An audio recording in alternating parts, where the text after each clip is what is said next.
ರಾಜ್ಯದಲ್ಲಿ ಕೇಳಿಬಂದಿರುವ ಮತ್ತೊಂದು ಹಗರಣದ ಅಂದ್ರೆ ಅತಿ ದೊಡ್ಡ ಹಗರಣ ಅಂತ ಕರೆಸ್ಕೊಳ್ಳೋ 700 ಕೋಟಿ ಹಗರಣ ಅಂತ ಪ್ರಧಾನಿ ಮೋದಿ ಅವರು ಉಲ್ಲೇಖ ಮಾಡಿರುವ ಪ್ರಕರಣಕ್ಕೆ ಎಲ್ಲ ಒಂದು ಕಡೆ ನಟರಾಜ್ ಗೌಡ್ರನ್ನ ನಾನು ಕೇಳಲೇಬೇಕು. ಗೌಡ್ರೆ, CM ಹೇಳಿದ್ರಲ್ಲ ಮೊನ್ನೆ, ₹1 ತಗೊಂಡಿರೋದು ಪ್ರೂವ್ ಆದರೆ ನಾನು ರಾಜಕೀಯ ಬಿಟ್ಟುಬಿಡ್ತೀನಿ, CM ಸ್ಥಾನ ಅಲ್ಲ, ನಾನು ರಾಜಕಾರಣಕ್ಕೆ ಬರಲ್ಲ ಅಂತ ಹೇಳಿದಾಗ ನಾವೇನು ಅಂದ್ಕೊಂಡ್ವಿ, BJP ಅವರು ರಾಜಕಾರಣ ಮಾಡ್ತಿದ್ದಾರೆ, ಅಲ್ಲೆಲ್ಲ ಹೋಗಿ 700 ಕೋಟಿ ಹೇಳ್ತಾರೆ, ರಾಜ್ಯದಲ್ಲಿ ಅದ್ರ ಬಗ್ಗೆ ಮಾತೇ ಆಡಲ್ಲ, ಇಲ್ಲಿ ರಾಜ್ಯದವ್ರದ್ದು ನಮ್ಮ ಮುಖ್ಯಮಂತ್ರಿಗಳದೇ ಏನು ತಪ್ಪಿಲ್ಲ ಅಂತ ಅಂದ್ಕೊಂಡಿದ್ವಿ. ಆದರೆ ಇವತ್ತು ಈ ಪ್ರಕರಣಗಳನ್ನು ನೋಡಿದಾಗ 40 ಲಕ್ಷಕ್ಕೆ ಬೇಡಿಕೆ ಇಡ್ತಾರೆ, ಗೃಹಲಕ್ಷ್ಮಿ ಆದರೂ ಕೊಡಿ ಅಂತಾರೆ, 50% ಆದರೂ ಕೊಡಿ ಅಂತಾರೆ, ಇಲ್ಲ ರಾಂಗ್ ಮೆಸೇಜ್ ಹೋಗುತ್ತೆ ಅಂತ ಹೇಳ್ತಾರೆ. ಹೇಳೋದು ಯಾರು? ಅಬಕಾರಿ DC, ಅಬಕಾರಿ ಇನ್ಸ್ಪೆಕ್ಟ್ರು. ಮೊನ್ನೆ ಈ ಮದ್ಯ ಮಾರಾಟಗಾರರ ಒಕ್ಕೂಟದವರು ಅವ್ರು ಹೇಳಿದಂಥ ಆರೋಪಕ್ಕೂ ಇವತ್ತಾಗ್ತಾ ಇರುವಂಥ ಈ ಘಟನೆಗಳಿಗೂ ನೇರ ಕನೆಕ್ಷನ್ ಇದೆ ಅನ್ನೋದು ಬಹಳ ಸ್ಪಷ್ಟ. ಗೌಡ್ರೆ, ಏನಿದು? ನೋಡ್ರಿ, ಈ ಭ್ರಷ್ಟಾಚಾರ ಅನ್ನೋದು ಪಿಡುಗು. ಎಲ್ಲಾ ಸಮಯದಲ್ಲೂ ಈ ಭ್ರಷ್ಟಾಚಾರ ಅನ್ನೋದಿದೆ. ಈ ಭ್ರಷ್ಟಾಚಾರವನ್ನ ಈ ಆಡಳಿತದಲ್ಲಿ ಯಾರ್ಯಾರು ಅಧಿಕಾರಿ ವರ್ಗ ಇದೆ, ಆ ಬ್ಯೂರೋಕ್ರಾಟ್ಸ್ ಇದ್ದಾರೆ, ಅವರು ಒಂದೇ ಕಡೆ ಸೇರ್ಕೊಂಡು ಈ ತರ ಭ್ರಷ್ಟಾಚಾರವನ್ನು ಮಾಡ್ತಿದ್ದಾರೆ. ಅದನ್ನ ನಾವು ಕಡಿವಾಣ ಹಾಕಿದ್ದೀವಿ, ಕಡಿವಾಣ ಹಾಕಬೇಕು, ಇನ್ನು ಕೂಡ ಅದನ್ನ ತೊಡಗಿಸ್ಬೇಕು. ಈ BJP ಬಂದಾಗ ಸ್ವತಃ ಮುಖ್ಯಮಂತ್ರಿ ಆದಿಯಾಗಿ, ಮಂತ್ರಿಗಳ ಆದಿಯಾಗಿ ಎಲ್ಲ ಭ್ರಷ್ಟಾಚಾರ ತೊಡ್ಕೊಂಡ್ಬಿಟ್ಟಿದ್ರು ಅವರು. ಬರೀ ಕೇವಲ ಅಧಿಕಾರಿಗಳಲ್ಲ, BJP ಸರ್ಕಾರನೇ ಭ್ರಷ್ಟಾಚಾರದ ಭಾಗಿಯಾಗ್ಬಿಟ್ಟಿತ್ತು. ಕೇಳಿಸ್ಕೊಳ್ಳಿ,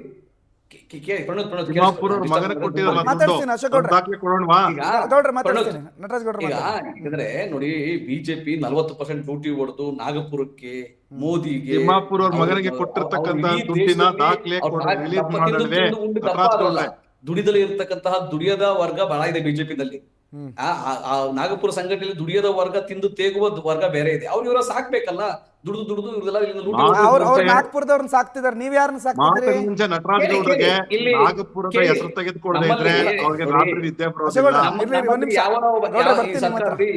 ಸರ್ಕಾರದಲ್ಲಿ ಯಾವನೋ ಒಬ್ಬ ಇನ್ಸ್ಪೆಕ್ಟರ್ ಭ್ರಷ್ಟಾಚಾರ ಒಂದು ಬ್ಲಾಕ್ ಲೆವೆಲ್ ಅಲ್ಲಿ ಆತ ಏನೋ ಭ್ರಷ್ಟಾಚಾರ ಮಾಡಿದ ಅಂದ್ರೆ ಅವ್ನ ಮೇಲೆ ಕ್ರಮ ತಗೊಂಡಿದ್ದೀವಿ. ಅವನ್ನ ಸಸ್ಪೆಂಡ್ ಮಾಡಿ ಅವನ ಮೇಲೆ ಕ್ರಮ ತಗೊಳಕ್ ಕೇಳಿದ್ದಾರೆ. ಓಕೆ, ಇದು ನಮ್ಮ ಮಂತ್ರಿಗಳು, ಅಬಕಾರಿ ಇಲಾಖೆ ಮಂತ್ರಿಗಳು ಹೇಳಿದ್ದಾರೆ.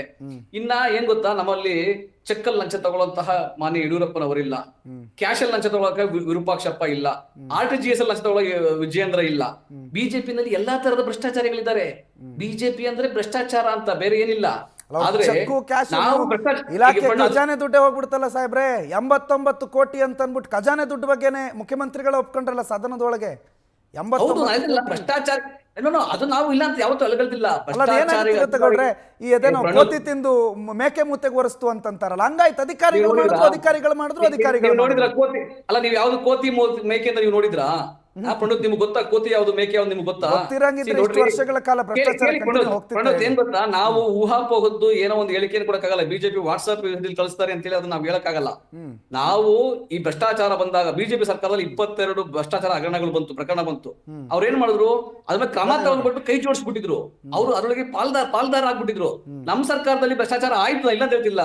ಯಾವುದು ವಾಲ್ಮೀಕಿ ನಿಗಮದಲ್ಲಿ ಅಕ್ರಮ ಹಣ ವರ್ಗಾವಣೆ ಆಗಿತ್ತು, ನಾವು ಕ್ರಮ ತಗೊಂಡು 13 ಅಧಿಕಾರಿಗಳನ್ನ ಬಂಧಿಸಿ ಹಣವನ್ನೆಲ್ಲ ರಿಕವರಿ ಮಾಡಿ ಅವರೆಲ್ಲ ಜೈಲ್ಗಿಟ್ಟಿದೀವಿ. ಇದು ನಮ್ಮ ಭ್ರಷ್ಟಾಚಾರ. ಗುರು ಮಾತಾಡ, ನನ್ಗೆ ಸ್ವಲ್ಪ ಅವಕಾಶ ಕೊಡ್ಬೇಕು. BJP ನೀವು ಅಡ್ಡಾಡ್ ಹಾಕ್ಬಿಟ್ರೆ ಕೇಳಿಸ್ಕೊಳ್ಳಿ. ಈಗ ನಮ್ಮ ಸರ್ಕಾರದಲ್ಲಿ ಆದಂತ ಭ್ರಷ್ಟಾಚಾರದ ಮೇಲೆ ನಾವು ಕ್ರಮ ತಗೊಂಡ್ವಿ, ಹಣವನ್ನ ವಸೂಲು ಮಾಡಿದ್ವಿ, ಜೈಲ್ಗೆ ಹಾಕಿದ್ವಿ. BJP ಸರ್ಕಾರದಲ್ಲಿ ಆ ಬೋವಿ ನಿಗಮದಲ್ಲಿ 106 ಕೋಟಿ ಲೂಟಿ ಹೊಡೆದ್ಬಿಟ್ಟವ್ರೆ, ಹಂಚ್ಕೊಂಡು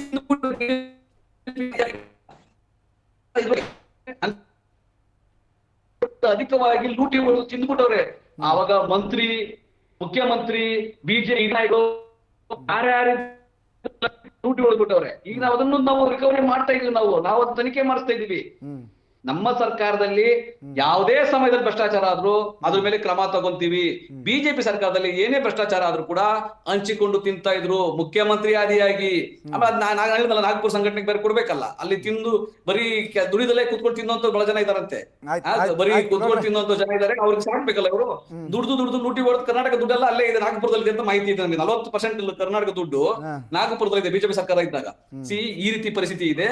ಹಂಗಾಗಿ ಭ್ರಷ್ಟಾಚಾರ ಅಂದ್ರೆ BJP, ಭ್ರಷ್ಟಾಚಾರ ವಿರೋಧ ಕಾಂಗ್ರೆಸ್. ಯಾರೇ ತಪ್ಪಿತಸ್ಥರು ಕೂಡ ನಾವು ಅವ್ರ ಮೇಲೆ ಕ್ರಮ ತಗೊಂತೀವಿ. ಇವತ್ತಾಗಿರ್ತಕ್ಕಂಥ ಯಾರೋ ಒಬ್ಬ ಅಧಿಕಾರಿ ಯಾವ್ದೋ ಸಣ್ಣ ಮಟ್ಟದ ಅಧಿಕಾರಿ ಆತನ ಮೇಲೆ ಕ್ರಮ ತಗೊಳಕ್ಕೆ ಆಲ್ರೆಡಿ ಮಂತ್ರಿಗಳು ಆದೇಶ ಮಾಡಿದ್ದಾರೆ. ಅದನ್ನ ಮಾಡ್ತಾರೆ. ಓಕೆ, ಇರಿ ಅಶೋಕ್ ಗೌಡ್ರನ್ನ ಹೇಳ್ತಾರೆ. ಅಶೋಕ್ ಗೌಡ್ರೆ, ಇಲ್ಲಿ ಏನಾಗಿದೆ ಗೊತ್ತಾ, ನೈತಿಕತೆ ಪ್ರಶ್ನೆ ಬರುತ್ತೆ. ಈ ಅವರು ಮಾತಾಡ್ತಿದ್ರೆ ನಾವು ಮಾಡಿದೀವಿ, ನಾನು ಬಿಜೆಪಿ ಅವ್ರು ಮಾಡಿಲ್ವಾ, ಅವ್ರು ಮಾಡಿದ್ದಾರೆ, ಅವ್ರು ಹೆಂಗೆ ಕೇಳ್ತಾರೆ ಅನ್ನೋದು ಒಂದು ಎತ್ತಾರೆ ಕಾಂಗ್ರೆಸ್ ಅವರು. ನಮ್ದು ಆಗಿದೆ, ನಮ್ಮ ಕಡೆನೂ ಆಗಿದೆ, ನಮ್ಮಲ್ಲೂ ಆಗಿದೆ ಸರ್ಕಾರದಲ್ಲೂ, ಆದ್ರೆ ಬಿಜೆಪಿ ಅವ್ರು ಯಾರು ಕೇಳಕ್ಕೆ, ಅವ್ರು ಮಾಡಿಲ್ವಾ ಅಂತ ಮಾತಾಡ್ತಾರೆ. ಪ್ರಣತ್ ಏನು ಅಂದ್ರೆ, ಕಾಂಗ್ರೆಸ್ ಚುನಾವಣೆ ಗೆದ್ದಾಗ ಇವಿಎಂ ಚೆನ್ನಾಗಿರುತ್ತೆ, ಕಾಂಗ್ರೆಸ್ ಸೋತಾಗ ಇವಿಎಂ ಕೆಟ್ಟೋಗಿರುತ್ತೆ. ಹಾಗೇನೆ ಕಾಂಗ್ರೆಸ್ ಸರ್ಕಾರದಲ್ಲಿ ಇದ್ದಾಗ ಭ್ರಷ್ಟಾಚಾರ ಮಾಡೋದು ಕೇವಲ ಅಧಿಕಾರಿಗಳು, ಬಿಜೆಪಿ ಅಧಿಕಾರದಲ್ಲಿ ಇದ್ದಾಗ ಭ್ರಷ್ಟಾಚಾರ ಮಾಡೋದು ಮಂತ್ರಿಗಳು, ಮುಖ್ಯಮಂತ್ರಿಗಳು. ಇವತ್ತು ಪಾಪ ಮುಡಾ ಹಗರಣದಲ್ಲಿ 5,000 ಕೋಟಿ ಹಗರಣ ಮಾಡಿ ಜೈಲ್ಗೆ ಹೋಗೋ ತುದಿನಲ್ಲಿ ಕಾಯ್ತಿರ್ತಕ್ಕಂಥ ಸಿದ್ದರಾಮಯ್ಯನವ್ರ ಬಗ್ಗೆ ಮಾತಾಡೋದಿಲ್ಲ. ಹಾಗೆ ಆ ಭೈರತಿ ಸುರೇಶ್ ಅಪ್ಪ ಬ್ರಹ್ಮಾಂಡ ವ್ಯಕ್ತಿ, ಏನು ಮಾತಂತ ಮಾತಾಡ್ತಾರ, ಒಬ್ಬ ಸಚಿವರಾಗಿ ಏನ್ರಿ ಮಾಡ್ಕೊಂತೀರ ನನ್ನ ಅಂತ ಮಾತಾಡ್ತಕ್ಕಂತ ದರ್ಪ. ಅದ್ರ ಜೊತೆಗೆ ಆ 4,000 ಕೋಟಿಗೆ ಬ್ರಹ್ಮಾಂಡ ಭ್ರಷ್ಟಾಚಾರಕ್ಕೆ ಕಾರಣ ಕೊರೋನಾ ಹಗರಣದಲ್ಲಿ ನೀವು ತನಿಖೆ ಮಾಡಿದ್ರೆ ಸುಧಾಕರ್ ಮಾತ್ರ ಅಲ್ಲ, ಸುಧಾಕರ್ ಜೊತೆಗೆ ಬೊಮ್ಮಾಯಿ ಅವರು ಕೂಡ ಜೈಲಿಗೆ ಹೋಗ್ತಾರೆ. ಪ್ರಕಾರ ಬ್ರಹ್ಮಾಂಡ ಭ್ರಷ್ಟಾಚಾರ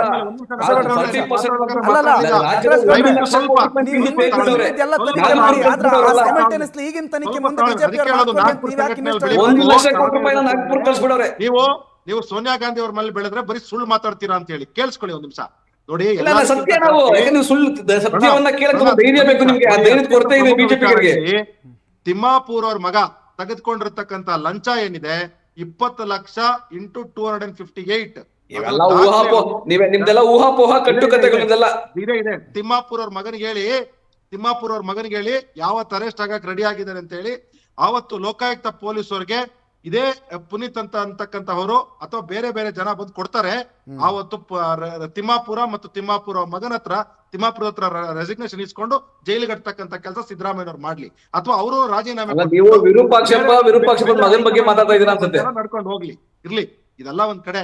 ಆದ್ರೆ ಇವತ್ತು ಒಂದು ಡಿಪಾರ್ಟ್ಮೆಂಟ್ ಬಿಟ್ಟಿಲ್ಲ, ಎಲ್ಲಾ 35 ಸಚಿವರು 58 ಡಿಪಾರ್ಟ್ಮೆಂಟ್ಗಳಲ್ಲೂ ಸಹ ಲೂಟ್ ಮಾಡಿರ್ತಕ್ಕಂತ ದಾಖಲೆಗಳು ಬಿಜೆಪಿಯ ನಾಯಕರುಗಳ ಬಳಿ ಇದೆ. Health department, medical education department, education department, higher education department, ಎಲ್ಲಾ ಡಿಪಾರ್ಟ್ಮೆಂಟ್ ಅಲ್ಲೂ ಬ್ರಹ್ಮಾಂಡ ಭ್ರಷ್ಟಾಚಾರ. ಈ ಕಾಂಗ್ರೆಸ್ ಏನಿದೆ ಬಂದಾಗಿನಿಂದ ಕಳೆದ 18 ತಿಂಗಳಿಂದ ಲೂಟ್ ಮಾಡಿ ಆ ಸೋನಿಯಾ ಗಾಂಧಿ ಅವ್ರ ಮನೆಗೆ ಎಷ್ಟೋಗಿದೆ, ಸಿದ್ದರಾಮಯ್ಯ ಅವ್ರ ಮನೆಗೆ ಎಷ್ಟೋಗಿದೆ, ಅಥವಾ DK ಶಿವಕುಮಾರ್ ಮನೆಗೆ ಎಷ್ಟೋಗಿದೆ, ಚುನಾವಣೆಗಳಿಗೆ ಎಷ್ಟೋಗಿದೆ ಅಂತಕ್ಕಂಥ ವಿಚಾರನ ಖಂಡಿತವಾಗ್ಲೂ ನಾವು ಮಂಡನೆ ಮಾಡ್ತೀವಿ. ಇದಕ್ಕೆ ಒಂದು ಸಣ್ಣ ಪ್ರಯತ್ನ ಇದು. ಮುಂದಿನ ದಿನಗಳಲ್ಲಿ ಜನ ಇವತ್ತು 40% ಅಂತ ಏನ್ ಇವರು ಸುಳ್ಳು ಆರೋಪ ಹೊರಸ್ತರು ಬಿಜೆಪಿ ಮೇಲೆ, ಇನ್ನು ಮುಂದಿನ ದಿನ ಜನ ಮಾತಾಡ್ತಾರೆ ಇವರು 100% ಸರ್ಕಾರ ಜನಗಳ ದುಡ್ಡನ್ನು ಅಭಿವೃದ್ಧಿ ಶೂನ್ಯ ಮಾಡಿ ಜನಗಳ ದುಡ್ಡನ್ನು ಕದ್ಕೊಂಡು ಅವ್ರ ಮನೆಗಳಲ್ಲಿ ಪಬ್ಗಳನ್ನ ಓಪನ್ ಮಾಡ್ಕೊಂಡು ಎಂಜಾಯ್ ಮಾಡ್ತಿರ್ತಕ್ಕಂತ ಸಿದ್ದರಾಮಯ್ಯನವರು, ಹಾಗೆ ಏನು ನಾನೇ ದೊಡ್ಡ ನಾಯಕ ಅಂತ ಹೇಳಿ ಹೊರಟಿರ್ತಕ್ಕಂತ DK ಶಿವಕುಮಾರ್ ಅವರು, ಇಲ್ಲಿಂದ ಗೋಲ್ಡನ್ ರಸ್ತೆ ಎಲ್ಲಿಗೆ, ಕನಕಪುರಕ್ಕೆ ಎಲ್ಲಿದೆ ರಸ್ತೆ ಯೋಚನೆ ಮಾಡ್ಬೇಕು. ಡೆವಲಪ್ಮೆಂಟ್ ಝೀರೋ, ಲೂಟ್ ಮಾತ್ರ. ಇವ್ರದ್ದು ಮಾತ್ರ ಆಸ್ತಿ 1 ಕೋಟಿ ರೂಪಾಯಿಯಿಂದ ಇವತ್ತು 1,800 ಕೋಟಿಗೆ ಬರುತ್ತೆ. ಡೆವಲಪ್ಮೆಂಟ್ ಬಗ್ಗೆ ಮಾತಾಡಕ್ ಬಿಜೆಪಿ ಅವ್ರಿಗೆ ಯಾವ ನೈತಿಕತೆ ಇಲ್ಲ ಬಿಡ್ರಿ. ಕರ್ನಾಟಕದ ತೆರಿಗೆ ತಗೊಂಡು ಲೂಟಿ ಹೊಡಿತಾ ಇದ್ದೀರಿ ಅಷ್ಟೇ. ಕೇಂದ್ರ ಸರ್ಕಾರ ಲೂಟಿಕೋರ್ ಸರ್ಕಾರ ಕೇಂದ್ರದಲ್ಲಿ ಇರ್ತಕ್ಕಂಥದ್ದು. ರಾಜ್ಯದಲ್ಲಿ ಡೆವಲಪ್ಮೆಂಟ್ ಬಗ್ಗೆ ಮಾತಾಡೋ ಯಾವ ನೈತಿಕತೆ ನಿಮ್ಗಿಲ್ಲ. ನಮ್ಮ ತೆರಿಗೆ ಪಾಲನ್ನು ತಗೊಂಡೋಗಿ ನಮ್ಗೆ ಅನುದಾನ ಕೊಡಲ್ಲ, ಪಾಲ್ ಕೊಡಲ್ಲ, ನಮ್ಗೆ ಹಂಚಿಕೆ ಸರಿಯಾಗಿ ಆಗ್ತಾ ಇಲ್ಲ. ಹಂಗಿರ್ಬೇಕಾದ್ರೆ ನೀವು ಅಭಿವೃದ್ಧಿ ಬಗ್ಗೆ ಮಾತಾಡಲಿಕ್ಕೆ ಯಾವ ನೈತಿಕತೆ ಬಿಜೆಪಿಗಿಲ್ಲ. ಯಾವ್ದ್ರ ಬಗ್ಗೆ ಗ್ರಾಂಟಿ ನೇರ್ ಬಗ್ಗೆ ಮಾತಾಡೋಣ, ರೆವಲ್ಯೂಷನ್ ಬಗ್ಗೆ ಮಾತಾಡೋಣ, ಪ್ರಾಜೆಕ್ಟ್ ಸ್ಪೆಸಿಫಿಕ್ ಫಂಡಿಂಗ್ ಮಾತಾಡೋಣ, DBT ಮಾತಾಡೋಣ, ಏನ್ರ ಬಗ್ಗೆ ಮಾತಾಡೋಣ. ಬನ್ನಿ ಓಪನ್ ಚರ್ಚೆಗೆ ಬನ್ನಿ. ಭ್ರಷ್ಟಾಚಾರಗಳು ಈಚೆಗೆ ಬರ್ತಾ ಇದೆ ಒಂದೊಂದೇ. ನೀವು ಮೊನ್ನೆ ನೋಡಿದ್ರೆ ಕೋವಿಡ್ ತನಿಖೆಯಿಂದ ಹೆಂಗ್ ಈಚೆಗೆ ಬಂದಿದೆ, ಎಷ್ಟು ಕೋಟಿ ಹಗರಣ ಆಗಿದೆ ಅಂತ. ಬೋವಿ ನಿಗಮದಲ್ಲಿ ಎಷ್ಟು ಕೋಟಿ ಹಗರಣ ಆಗಿದೆ ನೋಡಿದಿರಿ. ಸಾಲ ಎಲ್ಲ ನಿಮ್ಮ ಬಿಜೆಪಿ ನಾಯಕರು ಹೋಗ್ತಾ ಇದ್ದಾರೆ. ನೀವು ಅದಕ್ಕೆ ವಿಚಲಿತರಾಗಿದ್ದೀರಿ. ಏನಾಯ್ತು ಕಾಂಪಿಟೇಷನ್ ಅಶೋಕ್ ಗೌಡ್ರೆ, ಕಾಂಪಿಟೇಷನ್ ಬಿದ್ದವರಂಗೆ ನೀವು 1,500 ಸಾವಿರ ನೀವು ಕೋಟಿ ಮಾಡಿದ್ದೀರಿ, ನಾವು 1,500 ಸಾವಿರ ಕೋಟಿ ಮಾಡ್ತೀವಿ, ನಿಮಗೆ ಕಾಂಪಿಟೇಷನ್ ಕೊಡ್ತೀವಿ ಅನ್ನೋದು ಯಾವ ಸರ್ಕಾರ? ನೀವು ನೈತಿಕತೆ ವಿಚಾರಕ್ಕೆ ಬಂದ್ರೆ, ಡೆವಲಪ್ಮೆಂಟ್ ವಿಚಾರದ ನೈತಿಕತೆಗೆ ಬಂದ್ರೆ ಬಿಜೆಪಿಗೂ ಅರ್ಹತೆ ಇಲ್ಲ, ಕಾಂಗ್ರೆಸ್ಗೂ ಅರ್ಹತೆ ಇಲ್ಲ. ಎಷ್ಟು ವರ್ಷಗಳಿಂದ ಬಿಜೆಪಿ ವ್ಯತ್ಯಾಸ ಇದೆ ನೋಡಿ. ಭ್ರಷ್ಟಾಚಾರ ಎಲ್ಲಾ ಸಮಯದಲ್ಲೂ ಭ್ರಷ್ಟಾಚಾರದ ಪಿಡುಗಿದೆ ಅಂತ. ನಾವು ಅಧಿಕಾರದಲ್ಲಿದ್ದಾಗ ಭ್ರಷ್ಟಾಚಾರ ಆದಾಗ ಯಾವನೇ ಅಧಿಕಾರಿ ಆಗ್ಲಿ ಯಾರೇ ಆಗ್ಲಿ ನಾವು ಅವ್ರ ಮೇಲೆ ಕ್ರಮ ತಗೊಂತೀವಿ. ಅದು ಕಾಂಗ್ರೆಸ್ನ ಬದ್ಧತೆ, ಅದು ಕಾಂಗ್ರೆಸ್ ತಗೊಳ್ಳೋ ಪ್ರತಿಕ್ರಿಯೆ. ಬಿಜೆಪಿ ಏನ್ ಮಾಡುತ್ತೆ, ಅವ್ರ ಕೈ ಜೋಡಿಸ್ಬಿಡ್ತಾರ್ರಿ, ಪಾಲ್ದಾರ ಆಗ್ಬಿಡ್ತಾರೆ ಹಂಗೇನೆ, ಆ ಕಳ್ಳನ ಜೊತೆ ಕೈ ಜೋಡಿಸ್ಬಿಡ್ತಾರೆ ಹಂಗೇನೆ.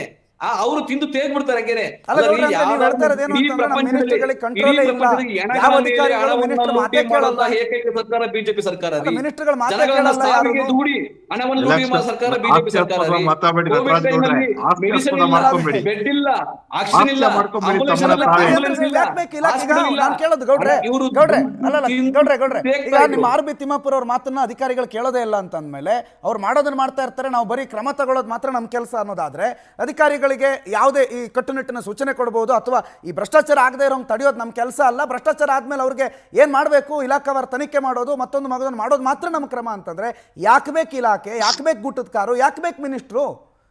ಮಾಡಿದ್ಮೇಲೆ ನಾವು ಹೇಳ್ತೀವಿ, ನೀವು ಕ್ರಮ ಮಾಡ್ಕೊಂಡ್ಬಿಡಿ, ಸಾಕಲ್ಲ. ಭ್ರಷ್ಟಾಚಾರ ತಡೆಯಕ್ಕಾಗಲ್ಲ, ಆತರ ಏನಿಲ್ಲ ನೋಡ್ರಿ. ಇದ್ರ ಭ್ರಷ್ಟಾಚಾರ ಆಗಬಾರದು ಅಂತಾನೆ ನಾವು ಈ ಭ್ರಷ್ಟಾಚಾರ ನಿಗ್ರಹ ಕಾರ್ಯ ತಂದಿರೋದು. ಯಾರು ಯಾಕೆ ತಂದಿದ್ದಾರೆ? ಯಾಕೆ ಲಾ ಎನ್ಫೋರ್ಸ್ಮೆಂಟ್ ಏಜೆನ್ಸಿಗಳು ಹಾಕಿದ್ದಾವೆ?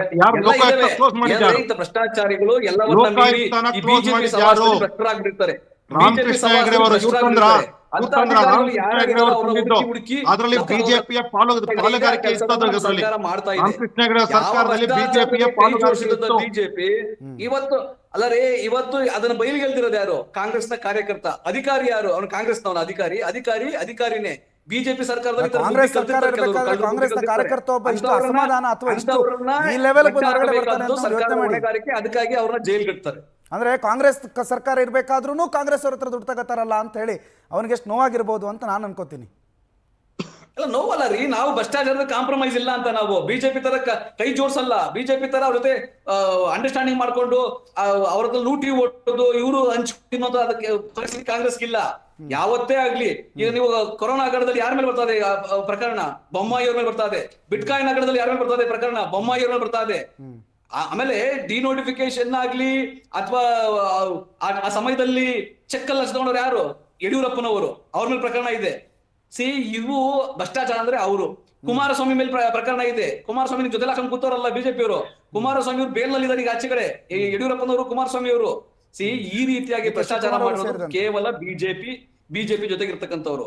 ಕಾಂಗ್ರೆಸ್ ನಲ್ಲಿ ಯಾವುದೇ ಸರ್ಕಾರ ಇದ್ದಾಗ ಯಾವುದೇ ಭ್ರಷ್ಟಾಚಾರ ಆದ್ರೆ ಮೀನಾಮೇಷ ಎಣಿಸ್ದಂಗೆ ಕ್ರಮವನ್ನ ತಗೊಂತೀವಿ, ಅಧಿಕಾರಿಗಳನ್ನ ಬಲಿ ಹಾಕ್ತಿವಿ, ಅವ್ರನ್ನ ಜೈಲ್ಗೆ ಹಾಕ್ತಿವಿ, ಸರಿಯಾದ ಕಾನೂನು ಕ್ರಮ ತಗೊಂತೀವಿ. ಬಿಜೆಪಿ ಧೈರ್ಯ ಇತ್ತು ಯಾವ್ದಾದ್ರು ಕಾನೂನು ಕ್ರಮ ತಗೊಳಕ್ಕೆ? ಆ 22 ಯಾವ್ದಾದ್ರು ತನಿಖೆ ಮಾಡಿಸಿದ್ರ? 22 ಪ್ರಕರಣಗಳಲ್ಲಿ ಬೋವಿಯ ನಿಗಮದಲ್ಲಿ ತನಿಖೆ ಮಾಡಿಸಿದ್ರ? 100 ಕೋಟಿ ತನಿಖೆ ಮಾಡಿಸಿದ್ರ? ಅಂಬೇಡ್ಕರ್ ಅಭಿವೃದ್ಧಿ ನಿಗಮದಲ್ಲಿ ಪ್ರಕರಣ ಆಯ್ತು, ತನಿಖೆ ಮಾಡಿಸಿದ್ರ? ಇಲ್ಲ ಪೊಲೀಸ್ ಇನ್ಸ್ಪೆಕ್ಟರ್ PSI ಒಂದು ನೇಮಕಾತಿಯಲ್ಲಿ ಪ್ರಕರಣ ಆಯ್ತು, ತನಿಖೆ ಮಾಡಿಸಿದ್ರ? ಅವ್ರು ಯಾರಾದ್ರು ಅರೆಸ್ಟ್ ಮಾಡಿ ಜೈಲ್ ಹಾಕಿದ್ರ? ಮಂತ್ರಿಗಳು ರಾಜೀನಾಮೆ ಕೊಟ್ರ ಆ ಟೈಮಲ್ಲಿ? ಬಿಜೆಪಿ ನಲ್ಲಿ 22 ಪ್ರಕರಣಗಳು, ದೊಡ್ಡ ದೊಡ್ಡ ಪ್ರಕರಣಗಳು. ಆ 40% ಕಮಿಷನ್ ಅಲ್ಲಿ ಇವತ್ತು ನೋಡಿ, ಇವತ್ತು ಕೂಡ ಪಾಪ ಸತ್ತೋಗ್ಬಿಟ್ರು ಅವ್ರಿಬ್ರು ಯಾರು ಕೇಸ್ ಕೊಟ್ಟವರು. ಇಲ್ಲಾಂದ್ರೆ ಇವರೆಲ್ಲ ಜೈಲ್ಗೆ ಹೋಗ್ಬೇಕಾಗ್ತದೆ. ಸಾಲಾಗಿ ಮಂತ್ರಿಗಳಾದಾಗ ಎಲ್ಲ ಜೈಲ್ಗೆ ಹೋಗ್ಬೇಕಾಗ್ತಿತ್ತು. ಆ ಪುಣ್ಯಾತ್ಮ ಸತ್ತೋಗಿ ಇವ್ರನ್ನ ಬದುಕಿಸ್ಬಿಟ್ಟ ಅನ್ಸ್ಬಿಡ್ತದೆ ನನ್ನ ಪ್ರಕಾರ ಈಗ. ಸೊ ಆ ತರ ಇವ್ರದ್ದು ಬಿಜೆಪಿ ಅವ್ರದ್ದು. ಇಲ್ಲಿ ಕಾಂಗ್ರೆಸ್ ಸರ್ಕಾರ ಇದ್ದಾಗ ಇಂಥ ಪ್ರಕರಣಗಳನ್ನ ನಾವು ಸಹಿಸಲ್ಲ, ನಿರ್ದಾಕ್ಷಿಣ್ಯವಾಗಿ ಕ್ರಮವನ್ನ ಜರುಗಿಸ್ತೀವಿ. ಆಯ್ತು.